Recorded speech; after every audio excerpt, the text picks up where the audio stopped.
Se armó la trama con Javier González. Todos los miércoles en Onda Cero Puerto Llano. Se armó la trama.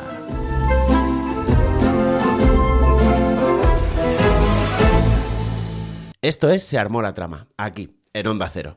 Soy Javier González y hoy vamos a meternos en un territorio que me encanta, la verdad, porque son novelas que parecen ficción, pero en realidad son trampas filosóficas. Libros que no solo cuentan una historia, sino que te hacen preguntas incómodas. ¿Qué es la libertad? ¿Qué es la felicidad? ¿Qué sentido tiene vivir en sociedad? ¿Y cuánto estamos dispuestos a sacrificar para estar tranquilos? Porque hoy hablamos de escritores y escritoras que también fueron filósofos, o al menos pensadores de los que te dejan con la pregunta en la boca y una duda en el corazón. Cuando cerramos un libro, a veces tenemos más preguntas que respuestas, y esta gente no viene a contestarlas, pero sí que viene a traernos un ambiente, un mundo en el que podemos hacernos todas las preguntas que queramos y estar a salvo. Porque la filosofía, por lo menos desde mi punto de vista y un poquito sé del tema, no son solo preguntas genéricas como ¿qué es Dios o qué es la libertad? O ¿qué es el yo? ¿Qué sentido tienen los sueños? Ni nada por el estilo, sino que nos invitan a abrir la mente, a poder reflexionar sobre el sentido de las cosas. Y es que una vida sin sentido realmente no es una vida. Los filósofos, no hace falta que os lo diga, tienen ya varias generaciones y varios libros con impacto en la sociedad y están bastante escondidos en el mundo moderno. Por eso quiero empezar hablando de un escritor que todos creemos conocer, pero que en realidad todavía tiene mucho que ofrecernos. Un mundo feliz, publicado en 1932, un clásico, un libro que mucha gente dice haber leído, pero que muy pocos han digerido de verdad. El autor es Aldous Huxley, británico, y Huxley nos presenta una sociedad aparentemente perfecta. No hay guerras, no hay pobrezas, no hay conflictos emocionales, porque todo está controlado desde el nacimiento. Las personas no nacen, se fabrican, no eligen, se condicionan. Y cuando algo duele, hay una pastillita llamada soma para no pensar demasiado. Lo brillante de un mundo feliz no es la distopía en sí, sino la pregunta que lanza: ¿y si la peor tiranía no fuera la del miedo, sino la del placer? En una comparativa, a menudo podemos ver que 1984 de Orwell tiene algo que ver con todo este tema de la vigilancia y el control, pero Huxley te controla haciéndote feliz, y eso es mucho más peligroso, porque no sabes contra qué rebelarte. Aquí no hay un gran hermano, hay descuentos, entretenimiento constante y cero pensamiento crítico, y eso hoy da más miedo que nunca. Porque vivimos en una sociedad en la que constantemente vivimos estimulados por las redes sociales, por los anuncios que vemos ya sea en televisión, en las vallas publicitarias. Da igual, necesitamos ese estímulo constante. Hay varias enfermedades documentadas, esto es real, ya saliendo de la ficción, que tienen que ver con el mini placer, con los sentidos que tenemos activados con todo ese estímulo constante. Y toda esa ficción de Orwell, de Huxley, que ya tiene varios años y parecía que no iba a pasar nunca o que si pasaba era en un mundo muy distinto al nuestro, de repente nos la encontramos a golpe de clic en nuestro ordenador o en nuestro teléfono móvil. Así que cuidado con lo que leemos, que puede hacerse realidad. Y es que Aldous Huxley no solamente era un filósofo de los de andar por casa, sino que supo ver donde muchas otras personas no han llegado a poner ni siquiera medio ojo. Hay muchas personas que han leído Un mundo feliz y que, bueno, pues por tener el afán de completismo de me he leído 50, 70, 120 libros este año, que ya sabéis, si me habéis escuchado en otros programas, que no comparto demasiado. Leo cuando me apetece y leo porque me da la gana. No compito con nadie, ni siquiera conmigo mismo, solo leo por placer y punto. Y debo deciros que la primera vez que leí Un mundo feliz fue hace muchos años en la carrera, porque era como esa tarea pendiente que todos tenemos, ¿no? O cuando alguien tiene que hablar de literatura tiene que obedecer a ciertos clásicos y pasar por el aro, ¿no?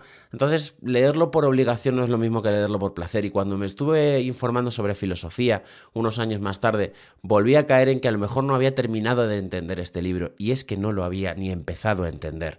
Porque cuando Aldous nos habla de un mundo fabricado a medida, nos habla desde la parte del nacimiento que estamos condicionados. Eso ya pasa a día de hoy. De hecho, el libro empieza con una exposición sobre una especie de visita guiada a una de esas fábricas de personas y el cómo funciona la sociedad sin dolor, sin miedo, sin guerras y sin nada. Y al final no estoy diciendo que la guerra nos haga humanos, pero sí que es verdad que las diferencias de opinión, sí que darle vueltas a las cosas, replantearnos todo lo que a lo mejor otros toman como cierto, puede hacernos más humanos que otras cosas.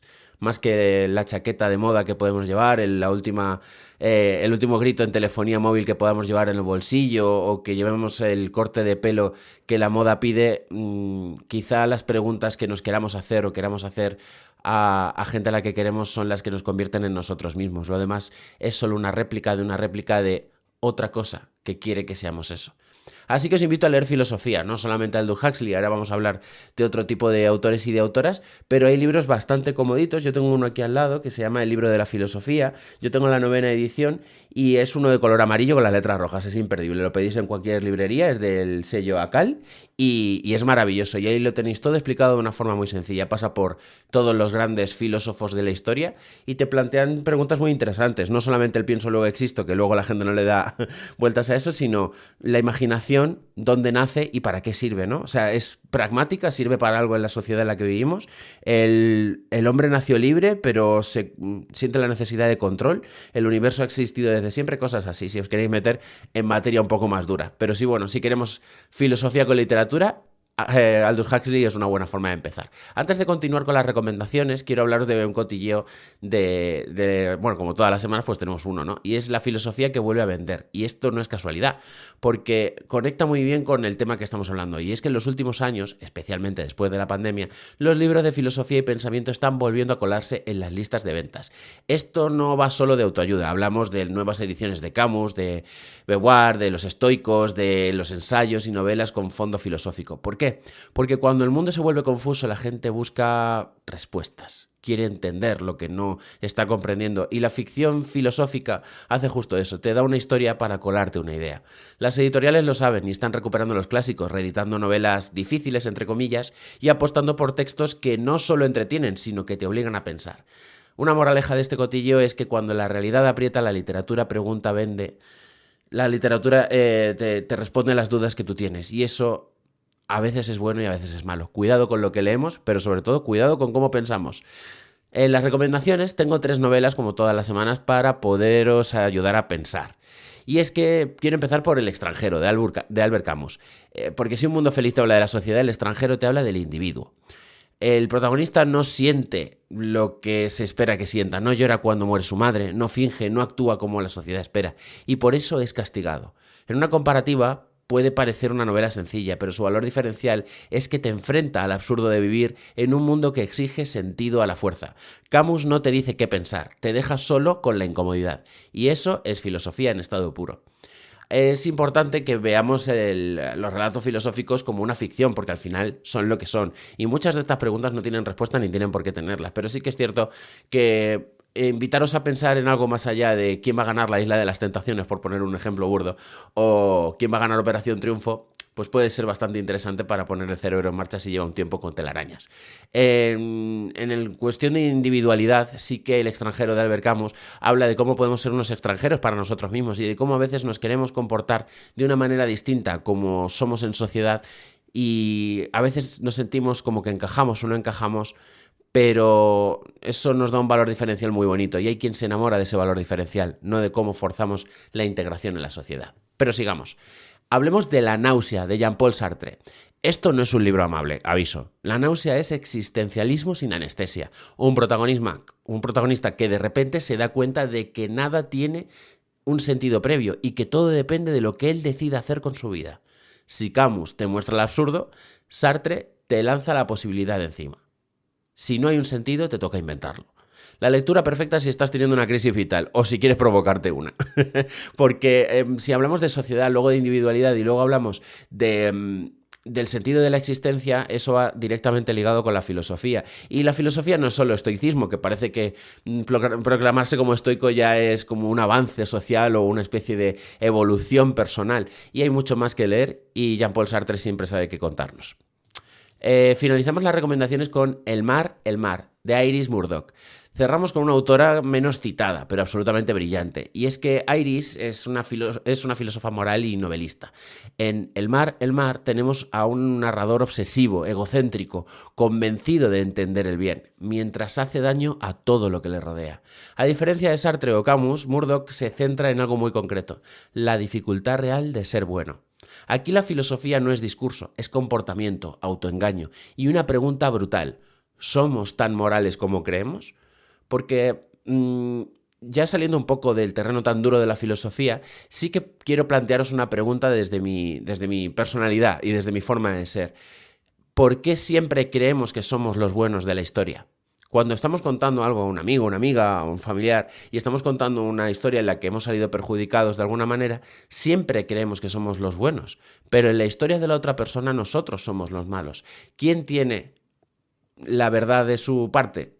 Es difícil diferenciarlo, cada caso es un mundo, evidentemente, pero os invito a reflexionar sobre eso, porque ni los buenos son tan buenos, ni los malos son tan malos, ni nosotros vemos todo con la perspectiva muchas veces con la que deberíamos verlo. Y os invito a darle una vuelta a ciertas cosas que a lo mejor no entendéis porque no las estáis viendo desde el punto de vista adecuado. Para ello la filosofía es la mejor amiga, ya sea para aclararte o para meterte en un problema todavía mayor, como me suele pasar a mí.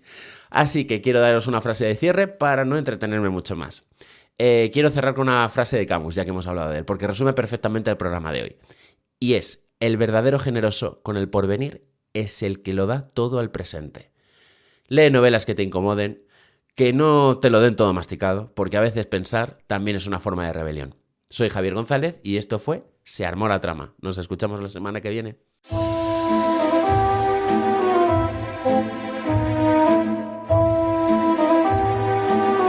Se armó la trama con Javier González. Todos los miércoles en Onda Cero Puerto Llano. Se armó la trama.